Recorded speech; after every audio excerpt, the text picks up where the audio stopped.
Now there is a neurovascular points and there's a kidney, usually the kidney meridian point is kidney 4 on the medial malleolus, down there. Right, pancreatic related muscles is the latissimus dorsi, and the trapezius, and the triceps. These are the ones involved with the pancreas as far as the digestive enzymes. So if we're going to test these, we'll test the enzymes appropriate, but it's good to find a weak muscle first of all. So again, shall we take you as do you have a digestive problem? Okay, pop yourself up on here. Everybody does. So the pancreatic enzymes are associated with the spleen meridian. So if you're coming in with your patients off the meridian system and it's the spleen that shows up, then you're going to test these related muscles. So pancreas and spleen are both on the same meridian. So we're going to do, first of all, we're going to do the latissimus dorsi. So elbow straight, full medial rotation, because it's a medial rotator and an adductor. So elbow straight, you're cheating. And you're going to pull the hand into your buttock, okay? Not just the side, but into your buttock. Pull, okay? So latissimus dorsi. Then we're going to do the middle trap. So elbow straight, thumb facing the floor, and you push down towards the floor. Thanks, me. And then take it up another 45 degrees there, and that's going to do the lower trapezius. So that's all right.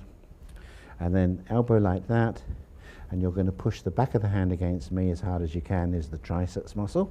So that's an extensor. So let me do these on this side. Can you see all right? Elbow straight, pull into the side. And when you see we've got a weak left lat, people will say, oh, that's because I'm right-handed. I don't it's not, is it? They don't want to admit that they've got a issue there. Okay, so elbow straight, push down behind you, to the floor, down to the floor. And then we do the triceps. So straighten the elbow out against me. Good. So here we've got a weak left latissimus dorsi. So if we cross-check this, if we can just bring that up there to the pancreatic area. So the pancreas is a very flat organ, as we saw. It looks very much like a leaf. So if we therapy localize it like that, and then pull into the side, so she doesn't strengthen against the pancreas. Could possibly be the spleen instead, but there may be another reason why the latissimus dorsi is weak, but from a visceral perspective, it's associated with the pancreas and the spleen. Okay, thanks. So let's finish these off. If you remember the latissimus dorsi, it's an adductor. It brings the arms, in her case, down to the side in there. It's a medial rotator, which is why we take it like that, with the back of the hand. Because of the shape of the shoulder girdle being somewhat protracted, the angle to pull is to the buttock, not just to the side of the spine. Okay, to the side of the hip here, but it's and slightly backwards there. And what it does is it holds the shoulder down. So in the case of a weak latissimus dorsi, you tend to get a high shoulder on that side.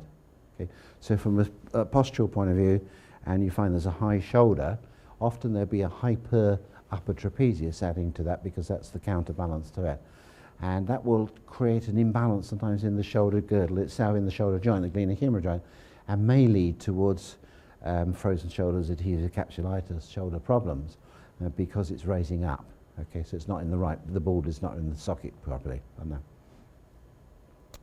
So from weakness, therefore, you say the latissimus or whichever muscle it is, you would test the person, challenge them against amylase, which is our digestive enzyme, as we'll see, that digests sugars, lipase for fats, protease for proteins. If strong, you should test them against the individual ones, and maybe at this stage, perhaps some of the lactobacillus probiotics in the small intestine. So when we come to look at some probiotics, the lactobacilli are the ones that live in the small intestine. These are aerobic, in other words, they need oxygen. The bifidobacteria are anaerobic and they live in the large intestine. So that's the first differentiation. So don't bother to look for a bifidobacteria if it's a small intestine, and vice versa. So here's an issue which we come across quite a lot. All the digestive enzymes, without exception, are zinc dependent. So most of them don't need coenzymes, in other words, vitamin Bs and things to activate, but they all need minerals. And zinc is the key one here for activating all the digestive enzymes. And this may be that it leads to a lipase deficiency because we haven't got enough zinc, and that will mean that we get undigested fatty acids going down into the colon. So in other words, you get combination oils which haven't been broken down properly and absorbed, so you're getting undigested fatty acids in the colon. These convert the undigested fatty acids to odd-numbered, particularly the saturated ones in the colon, by bad gram-negative bacteria. As we'll see in a minute, that we normally, with the saturated oils, take in even-numbered fatty acids, 2, 4, 6, 8, etc., 16, 18, 20. And they're stable. But the odd numbers can incorporate into the even-numbered positions, and then the cell membranes and the phospholipid structures are very unstable. And we'll see after the break that propionic or carbon-3 is one of those, which is deadly in the case of myelin, the sheath that covers the neurological, the nerve fibers there. So we may be that we've got zinc deficiency, which leads to an inability to digest fats, which leads in ultimately to a build-up of odd-numbered fatty acids within the body. So you can see that the cause can be way back in the chain and could be a zinc deficiency within the diet, but can lead to all sorts of problems later on. So undigested proteins lead to undigested foods, which means parasites will get in there. Undigested sugars lead to fungal overgrowths, and undigested fats lead to essential fatty acid deficiencies. So pretty basic stuff, but very important for our patients when we get recurrent parasite problems, recurrent fungal overgrowths. Okay? So having looked at the role of protease, amylase and lipase in digesting proteins, sugars and fats, we know that if we have a deficiency of these enzymes, we then get undigested foods, which can lead towards gas. So deficiencies of these enzymes leads to gas formation as a result of undigested, unabsorbed nutrients, traveling to the colon where bacteria, and particularly the bad bacteria, the so-called gram-negatives particularly, can lead towards fermentation.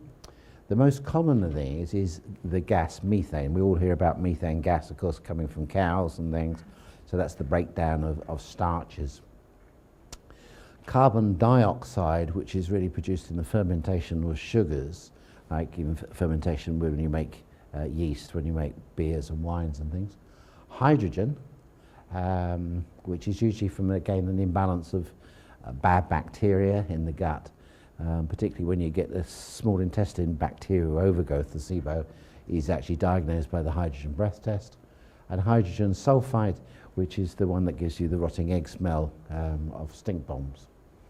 So the remaining trace, less than 1%, the compounds are indole, skatole, ammonia, short-chain fatty acids. Main one, as we'll see, is propionic acid, volatile sulfur compounds, methyl mercaptan, dimethyl mercaptan, and so on.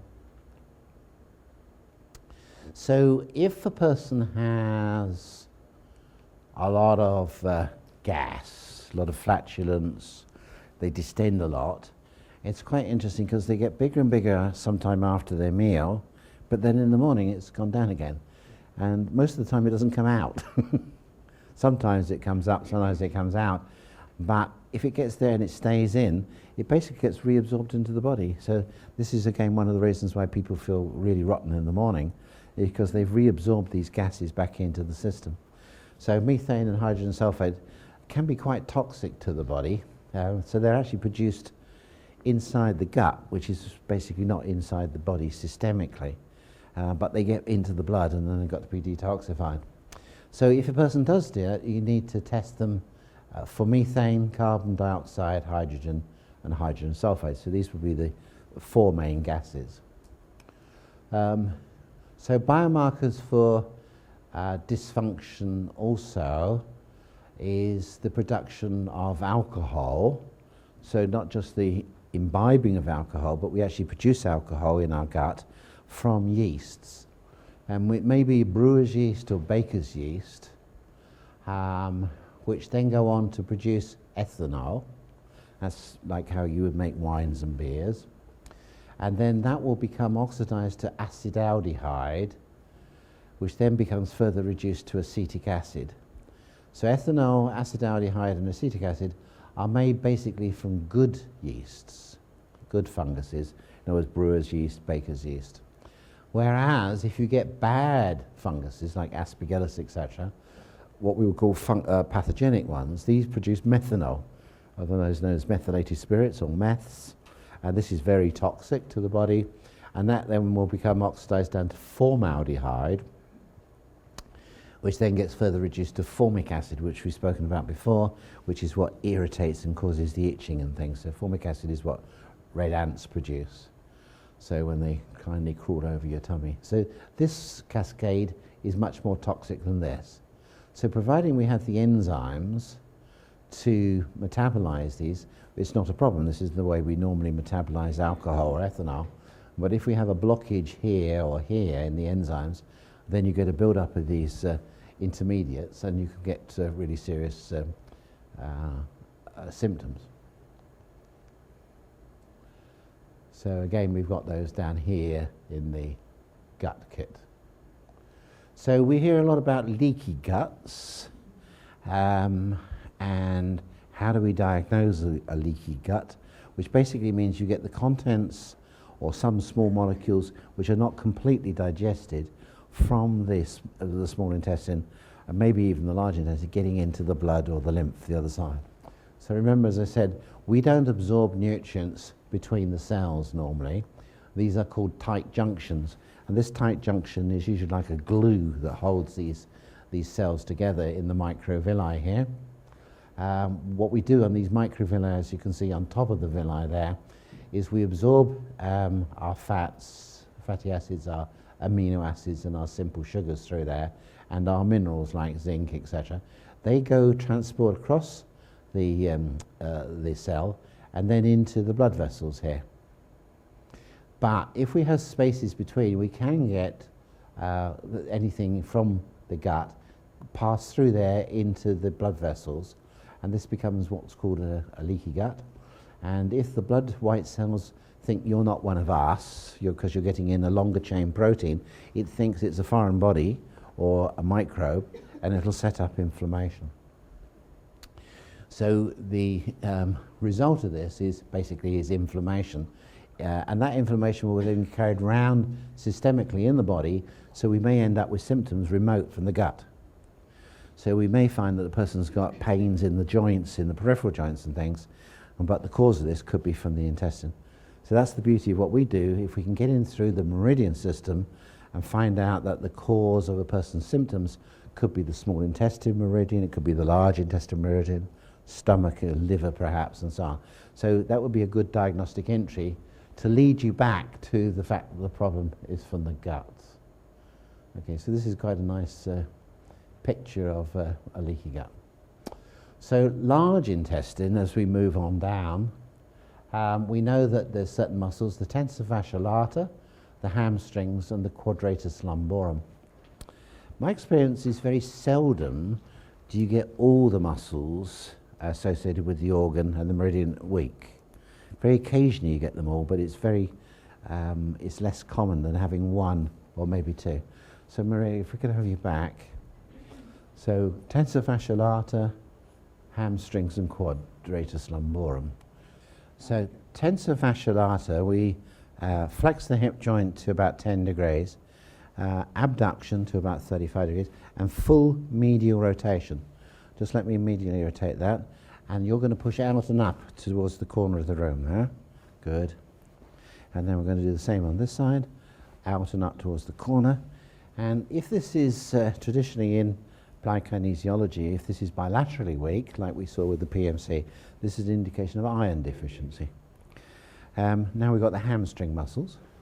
So we'll take the knee up to 90 degrees, and you're going to bring the heel up towards your bottom. Good. Now if I just turn and rotate the hip slightly internally or medially and bring up, that's going to do the medial hamstrings. And if I let it externally rotate slightly and heel up towards your bottom, that does the lateral hamstrings. So it's important to differentiate between the medial and the lateral ones in sports injuries and things. So heel up towards your bottom, and then we'll do the same thing. Let me turn it, heel up and heel up. So those are okay. And quadratus lumborum, I'm going to get you to hold on to the table, and then I'm going to move you into side bending to the left, and you're going to push the feet towards Gary. Okay. And then we'll take it here and push them towards me.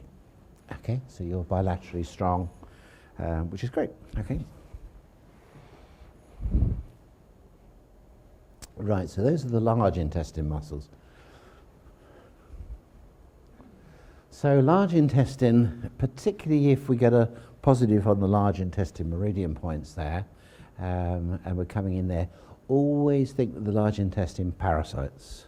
Okay, doesn't mean the person's got parasite, but never forget parasites, because parasites are a big part of systemic problems and as well as gut problems, and they will show up on the large intestine. So with the meridians, it's more what the name of the meridian does physiologically is more important. So the stomach, we know, is to do with digestion. And digestion begins in the mouth and ends at the end of the colon. Okay? So the stomach meridian just means we've got a digestion problem. So it may need that you need enzymes, etc. The small intestine is absorption. And again, absorption starts here under the sublingually, right the way to the colon there. And the colon is the elimination of waste products and fat-soluble toxins, etc. So it's more what it does rather than just the organ itself. So think, it could be from here right down to the other end. So parasites, the markers you would use here would be test the different types of parasites. Single-cell parasites like protozoa, like amoebic type problems. Sporozoa, otherwise known as metazoa, which are multicellular but still microscopic.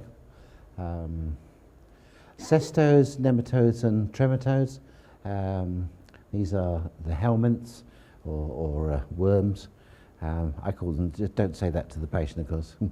I just call them the big boys.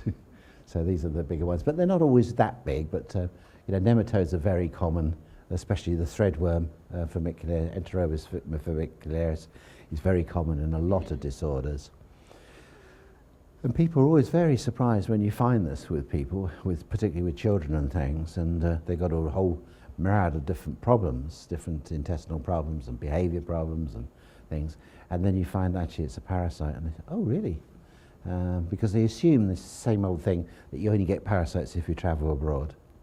Do you have a dog? Do you have a cat? Oh yes. Do you worm it? Well, yes. Do you worm your children? No. Right, okay. So fungus, fungal overgrowth will attack intestinal tissue if it's not optimal there. So think parasites, fungal overgrowths. So parasite biomarkers. Parasites give off byproducts, excretory byproducts.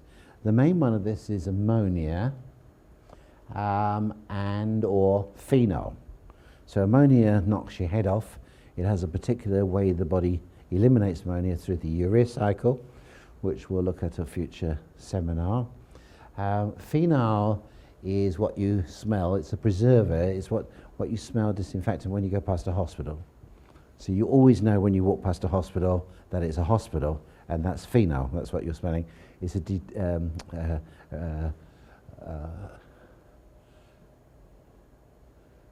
disinfectant, and so it's used extensively, of course, in hospitals. That's why they always smell as they do. And toluene, as you know, is a solvent which they used to use in glue, and people became intolerant. And this is a sign of a nematode. So nematodes are quite unique. They're the roundworms. They produce toluene as their excretory product in addition. So cestodes, of course, are the hollow ones, or otherwise known as tapeworms, but they're quite hollow, quite small they can be, or they can be huge. And trematodes are flatworms or flukes. But we'll be doing this in detail when we look at infectious diseases in a future module. So antiparasitic remedies to think of, traditionally garlic. Garlic is one of the best antiparasitics, a good source of ideally organic garlic. You can get it as a capsule. People feel great when they take it. It doesn't produce too much smell. You know, most of the time they say, well, actually nobody's complained about the smell at all, but it's really very, very good. Iodide, or iodine, is a naturally occurring element that is secreted in the saliva and the other mucous membranes as an antiseptic, against infections and pathogens. So this is why they paint iodine when you're going to have surgery, so as to, like a disinfectant on the surface there. So if you take iodine and you take more than what you require, you spill it into your mucus and through the saliva, and then that acts to preserve your teeth, you know, away from bad microbes and things. So people who have low levels of iodine will end up with thyroid problems, estrogen problems, and then they get problems with overgrowth of bad bacteria and things like that. Artemisia annua, antiparasitic formulas, cumin, cloves, ginger, turmeric. Black walnut, of course, is a traditional remedy. Wormwood, coriander spice is particularly good against cestodes. Cloves and nutmeg, particularly against nematodes. And don't forget pepsin and protease enzymes to digest the proteins, which is what the parasites feed on. So undigested proteins is just, parasites can't believe their luck. You know, they're down there with the mouth open, waiting for this undigested protein to come in, particularly milk proteins. Casein is particularly badly digested with adults. You know, it's better digested because you've got rennet in the stomach as a child, but as you get older, milk proteins are much more for children than they are for adults. So if you don't digest casein, then again it's beautiful for the parasites. They love it. So if you take, if you're going to take anything away from people who've got parasites, dietary-wise, it's dairy products, but particularly the proteins. So it would be milk and cheese. Fungal remedies, zinc, because all the digestive enzymes depend upon zinc and the integrity. Zinc also, one of the signs of zinc deficiency is splitting. You get splitting of the skin, and the skin is not dissimilar to the intestine, so you get this splitting of the intestine, so things get through there, fungal spores and things and bacteria. So fungals are problems there. Zinc, oregano, amylase, again the enzyme to that, probiotics, coconut oil, because it contains a number of antifungal, lauric acid, caprylic and capric acid are all antifungals. Coriander, ginger, spice ones. Pau d'arco, which is a Brazilian antifungal remedy. Mannose is very good at blocking what they call the mannose receptors to stop funguses from attaching. And undesilenic acid, which is a unsaturated carbon-11, which is an extract of castor bean oil, is also very good. And that really is foul. That's really very, very pungent, but it is very, very good as far as removing funguses. So to increase the bulk of the feces. So feces are made of basically 1/4 water, okay? 1/4 bacteria, 1/4 bacteria, 1/4 mucus, okay, and 1/4 fibre, or insoluble fibre. So as we talked before, the value of insoluble fibre is to absorb bile, and this could come from products which are colloquially called colon cleanses. Psyllium husks, camelt wheat is very good, sesame seeds, flax seeds, hemp seeds. There's, you know, streaks more of those in addition to those which tend to absorb the bile. So we're going to trace you down now really the next two topics, the prebiotics and the probiotics, because we can spend a lot of time here, but we want to actually look at what they are, what the prebiotics are, and what the best substances are to supplement with our patient. So again, the kit now. So prebiotics, pre means before. So substances that induce the growth of microorganisms that contribute to the well-being of the host. So this is like food, if you like, that feeds the bacteria, and ideally the good bacteria. What you'll see is you have to be very careful because it also feeds bad bacteria. Okay, so you can very easily, if you've got parasites or gram-negative bacteria, bad guys in there, and you give them a prebiotic, you can make yourself 10 times worse or the patient 10 times worse. Okay, and there's some particular products out there, fructooligosaccharides, etc., which are very good prebiotics. But boy, if you've got a parasite in there, they cannot believe their luck. And they'll multiply and you'll get worse and worse and worse and worse. So you must never really give a prebiotic unless you're sure that you've removed, remember Jeff Bland's formula, first of all, remove pathogens, and particularly in this case, the parasites, before you even think about a prebiotic of replacing. Most commonly in the GI tract, where prebiotics can alter the composition of organisms in the myome. Non-digestible fiber compounds. Basically, these are substances that we don't digest ourselves, otherwise they'll never get down into the small intestine far enough, or the large intestine. They stimulate the growth of good bacteria in the large intestine by acting as a food. They were first identified by Marcel Roberfoy. Is that how I said it? Did I say it right? And there I thought I put a picture up of him for you. They were first identified, who was director of the Institute of Food Research in Belgium in 1995. Okay, they relate to the growth of bifidobacteria and lactobacteria in the gut, such as Bacteroides, Clostridium, Eubacteria, Enterobacteria, Enterococci, can only enhance the growth of bacteria that are already present. So they're not going to make you get Lactobacillus acidophilus or bifidus. You've got to have those in there already. So obviously the answer is to blend probiotics and prebiotics, isn't it? So if you give a probiotic, then it's a good idea to give a prebiotic in it, so that you're giving its food for the same time. But the question is, what is a good prebiotic to put in with the probiotic? So it's selectively fermentated ingredient that allows specific changes to occur. Roberfoy in 2000 identified only two substances that met his definition. These were galacto-oligosaccharides and inulin. But also he found that gradually in time that larch-arabinogalactan, resistant starch, pectin, beta-glucans and xylogosaccharides are also fulfill these requirements in time. So galacto-oligosaccharides, enzyme conversion of lactose, long chains of galactose, mostly these are used in baby foods. Glycoside bonds resist intestinal digestion. Inulins are by far the most common form of prebiotic that are commercially available. Groups of naturally occurring polysaccharides produced by many types of plants. Industrially most often extracted from chicory. Chicories are the roots, not the chicory that people eat, you know, as the chicory is the salad sort of thing. But this is the roots.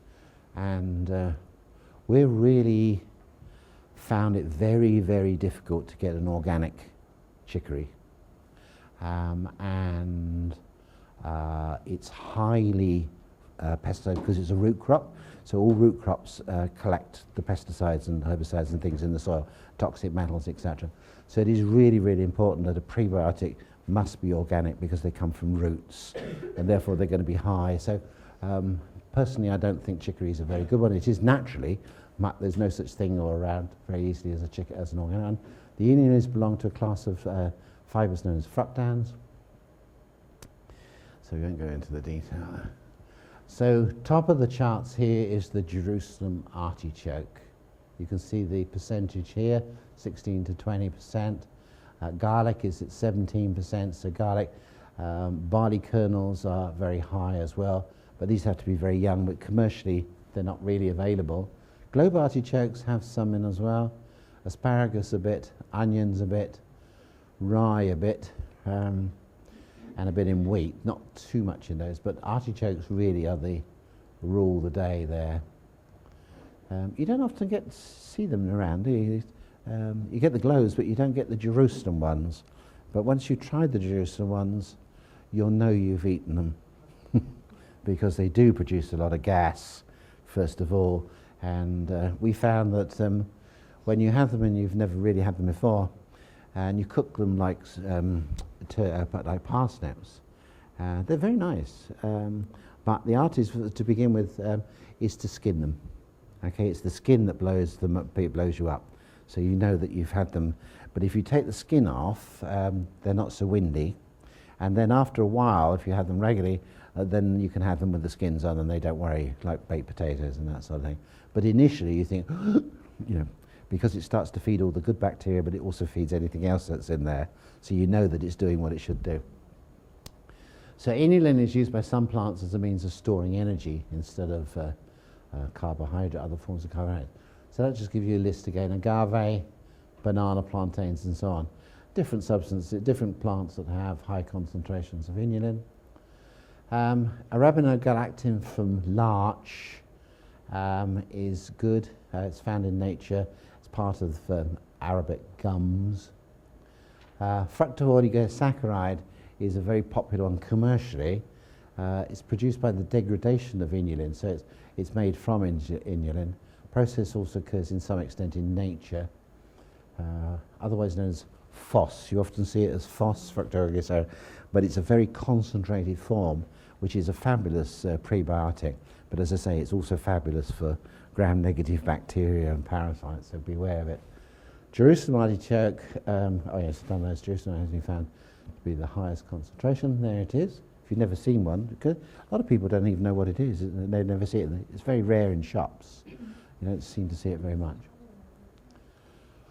Okay, another good one is resistant starch, which is from things like raw potatoes, green bananas, plantains, which you probably wouldn't normally eat these things, but cooked and cooled potatoes, in other words, cold potatoes the next day, mashed potatoes are there, and the same with rice. So cooked one day, cooled, and then put in the fridge and then eaten.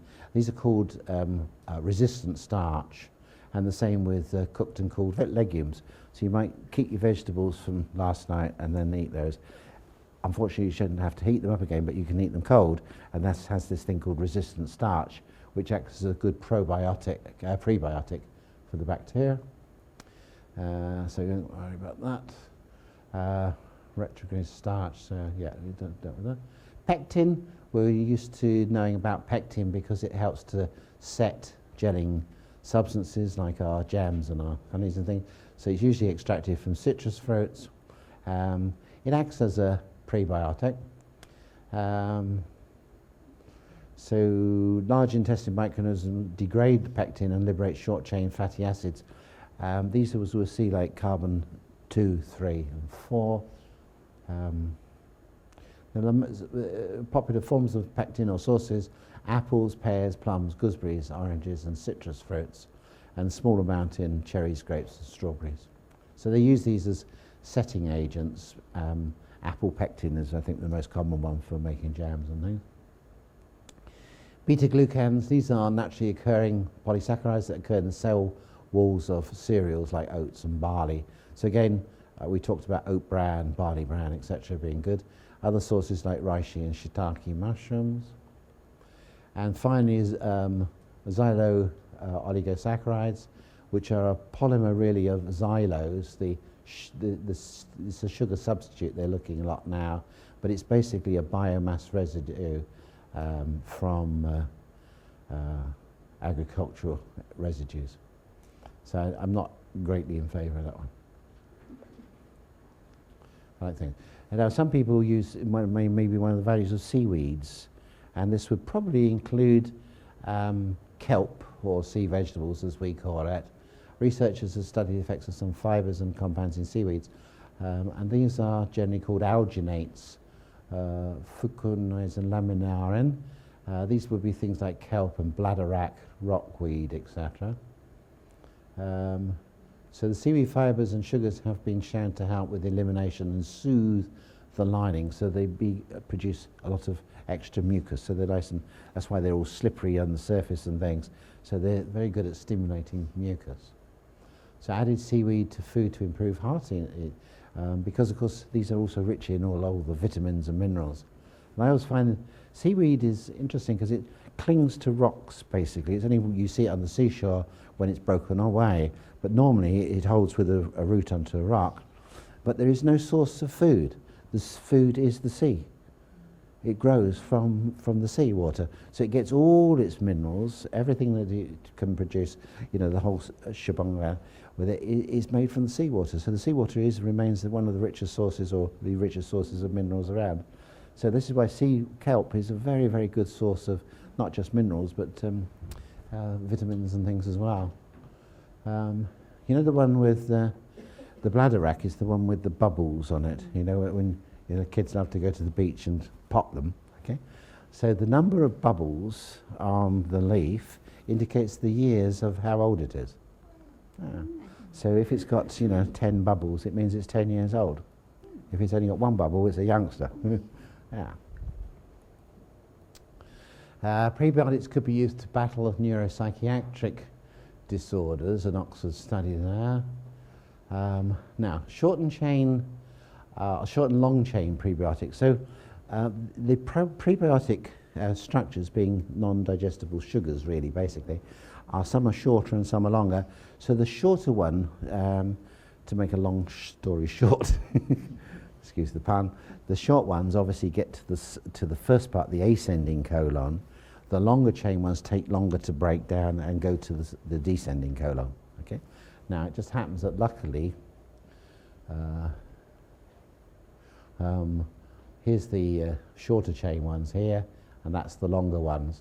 And luckily, the Jerusalem artichoke is a mixture. And so Jerusalem artichoke basically feeds all the different parts. Carrot is quite a good prebiotic as well. And they can feed a lot as well, but the Jerusalem artichoke really wins there. So that's just about inulin from Jerusalem artichoke.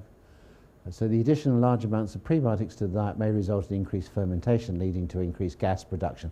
So I say when you first start taking artichoke, you find that fermentation and short-chain fatty acid productions are reduced with low-fibre diets. So we have to gradually establish the new flora in there. That's why you shouldn't have too much in one go. So it increases the activity of the good bacteria that are there. It helps in the absorption and function of the small intestine to take minerals up. Potentially it could have anti-cancer properties, helps with the metabolism of lipids, may have anti-inflammatory properties and improve the immune system. So in the mouth it's believed to be protective against dental caries.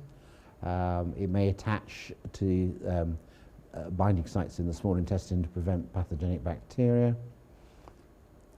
Mice and rats challenged with carcinogens and mutagens showed that prebiotics or mixed with probiotics can have strong anti-cancer effects, damage to the DNA. So there's lots of good anti-inflammatory bowel disease like Crohn's disease, ulcerative colitis may be helped by the prebiotics. So prebiotics in early child may benefit brain health also. A lot of kids, of course, don't have really any prebiotics in their diet, do they? They only have refined cereals. Standard sort of kids' breakfast is not surprising they haven't got very many good bacteria in there because they haven't got the food to feed them. So one of the functions of good bacteria and the prebiotics is to produce short-chain fatty acids. So physiological processes in the body that are affected by prebiotics result from the breakdown by colon bacteria to form short-chain fatty acids. These are carbon-2, these are saturated fatty acids, by the way. So a saturated fatty acid, if you remember back on the fatty acid seminar, are delineated by C and then the number. And the human body uses principally the even-numbered ones. So it'll be 2, 4, 6, 8.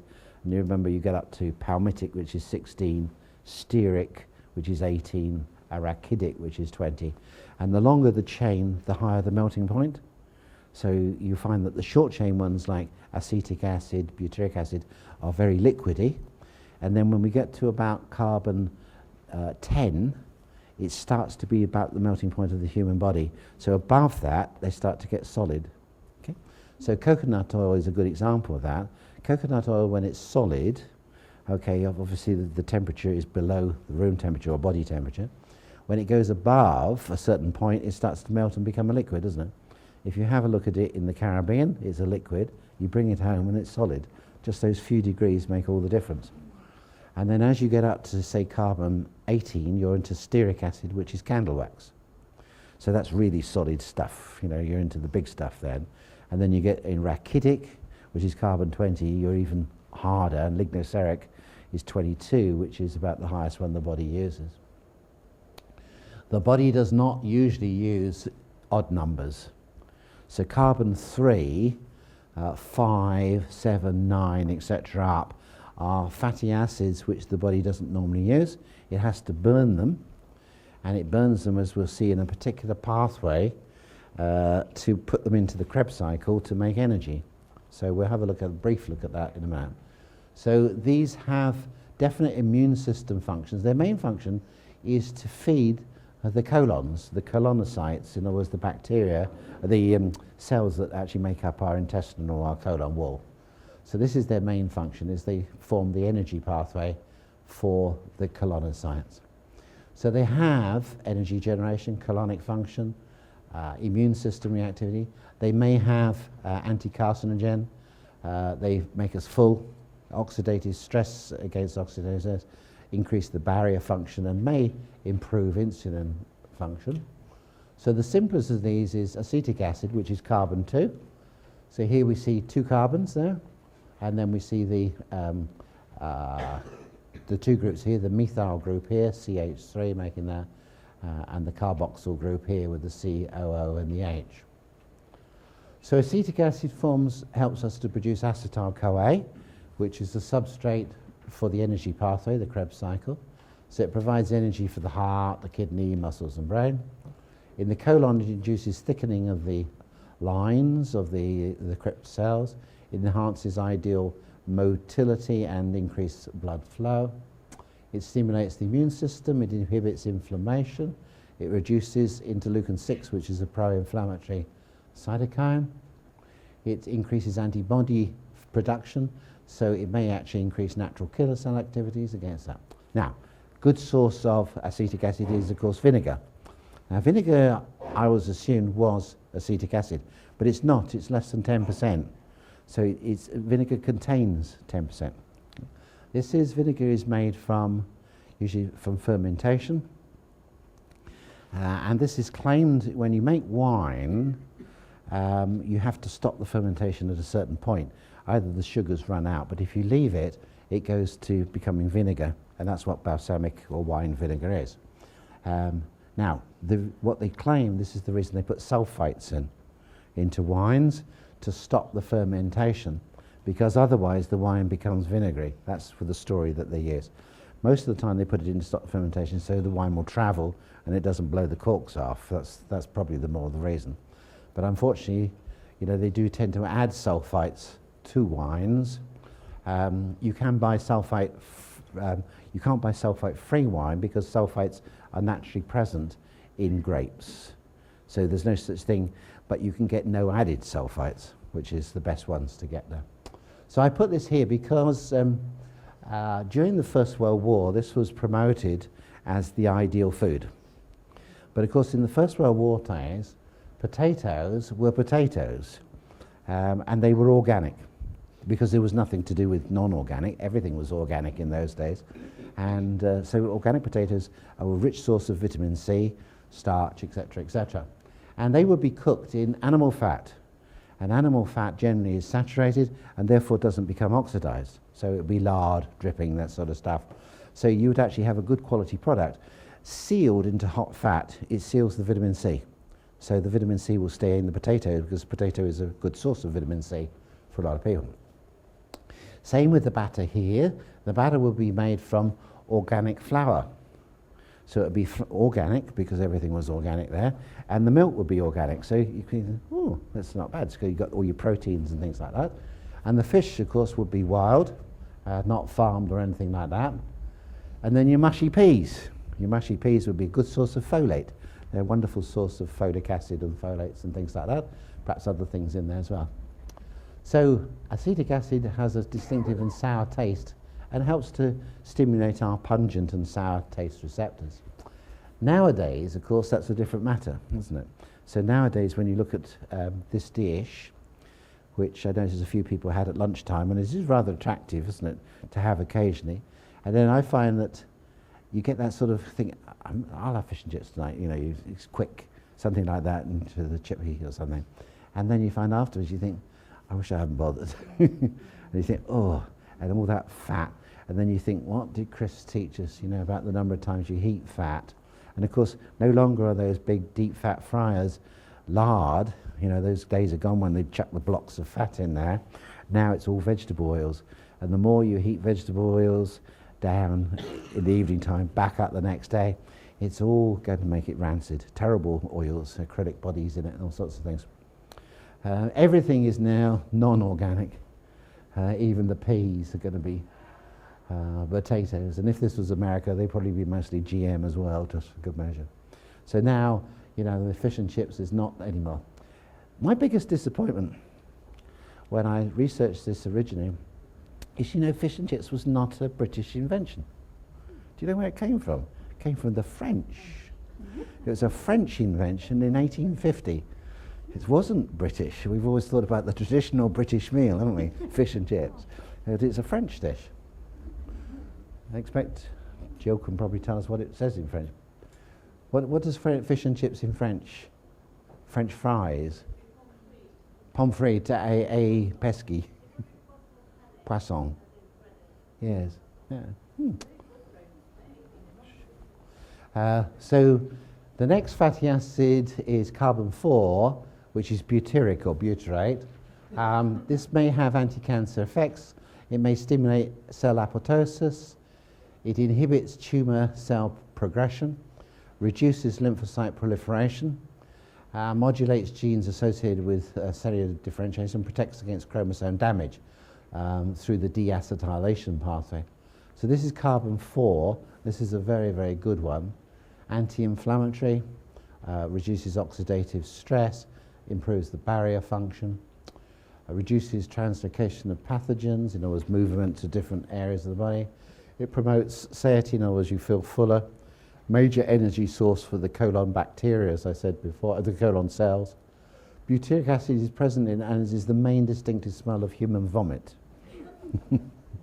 So, very good, it's rich in butter, and butter doesn't smell like human vomit, but human vomit does have a smell to it, and that's butyric acid. This is carbon 4. There is an odd number one after that, which is carbon 5, called valeric. And valeric smells like cow's dung or pig dung, and very good anti-parasitic properties, this one, but the smell is unbelievable. So these short-chain fatty acids are very good, but they do have distinct smells. So propionic, and this is an enigma, because some parts of propionic carbon 3 are good and some are bad, and the general weight at the moment is that they're bad. So the immune system, it can have activity, general anti-inflammatory properties, inhibits NF-kappa B from starting the free radical cascade, it inhibits tumor necrosis factor alpha, it induces colorectal apoptosis, so in that way it's good, stimulates cell differentiates, aids in cholesterol metabolism, but David Perlmutter and many other physicians in the field now say it's more to do with the ratio of butyric and acetic against the propionic. So if you've got high propionic in comparison to the ratio of carbon 2 and 4, acetic and butyric, you can end up with a high odd-numbered propionic. High levels indicate that the gut is dominated by bacteria, bad bacteria. So here we see if you've got propionic, high levels of propionic, you're probably making them in the large intestine from bad bacteria. And most of these bad bacteria will be gram negatives. So we tend to think about the gram positive as being better for us, but gram negatives generally are the bad guys. High levels are bad. They are toxic to the brain, propionic acid, and it increases gut permeability. So this can lead towards a leaky gut. So basically what it's saying is you get bad bacteria. This causes fermentation of various compounds, the probiotics and things, prebiotics, and those short-chain fatty acids, if they're done by bad bacteria, you feed bad bacteria, you'll end up with propionic. Different types of bacteria produce the different ones. As I said, the bad guys produce the carbon 3s. Without the right balance of gut microbes to keep the barrier intact, propionic acid enters the bloodstream. Turns on the inflammation, may activate the immune system. It can affect cell-to-cell signaling, leads to compromised mitochondrial function, increases oxidative stress, harms proteins, cells, fats, and the DNA.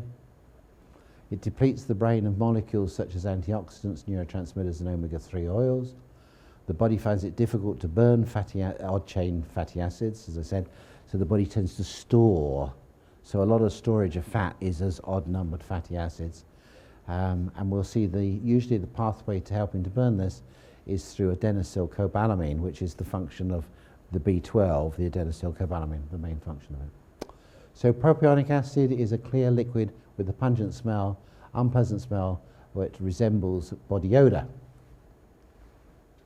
So here we see propionic acid here, and in this pathway we also break down certain branch chain amino acids like leucine and valine and all the other odd numbered fatty acids.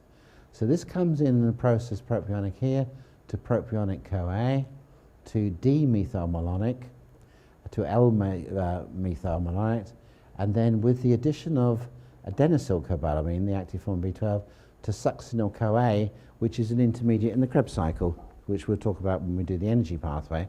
So we actually just burn it. This is how we burn odd-numbered fatty acids. So if you were deficient in adenosylcobalamin, you may get a build-up of these, which will backlog down back to build up of propionic acid. So the first thing I always test when a person has high levels of propionic, which they're generating inside their guts, is do they have enough B12? So adenosylcobalamin, and they've used a bit of adenosylcobalamin to help really, really obese people. High doses of adenosylcobalamin is a popular therapy for really, really obese people. And because really, really obese people have a lot of odd-numbered fatty acids. So in their fat, they've got the odd-numbered fatty acids. So because they can't burn it up. So if they're very terribly depleted in adenosylcobalamin, it helps them to start burning the fat. So in these other intermediate pathways here, we see this is magnesium dependent and this is biotin dependent. And if we don't have enough adenosylcobalamin, we end up excreting the L-methylmalonyl-CoA as methylmalonic acid in the urine. And that is the standard test for lab test for a deficiency of B12, adenosylcobalamin. So if you can remember back, we've got two coenzymes of B12. We've got methylcobalamin, which recycles homocysteine, and we've got adenosylcobalamin, this is where adenosyl works, primarily to burn these branch chain amino acids and odd-numbered fatty acids. So propionic we'll test for in a minute. So in the clear, see if the patient weakens to propionic acid, and if so, test them for adenosyl, CoA, magnesium, and biotin. So test for prebiotics, test with short-chain fatty acids, using usually the splenic or hepatic flexures, see which one weakens there because they've got a build-up of gas. Test if they strengthen to acetic or butyric acid, and if they need a prebiotic.